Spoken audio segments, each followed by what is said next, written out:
Here's Euclid Creek at the base of the giant cliff. Much less docile than it usually is, of course.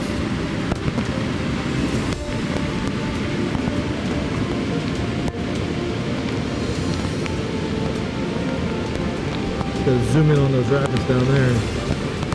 Do you see them past the tree? Quite scary if you're in them, or being next to them.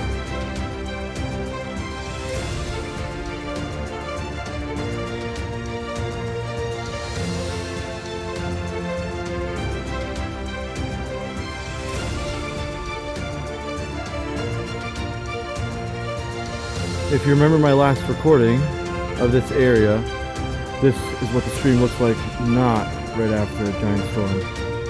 As I was saying, just meanders along. Plenty of water passing through, but nothing like what it looked like the other day.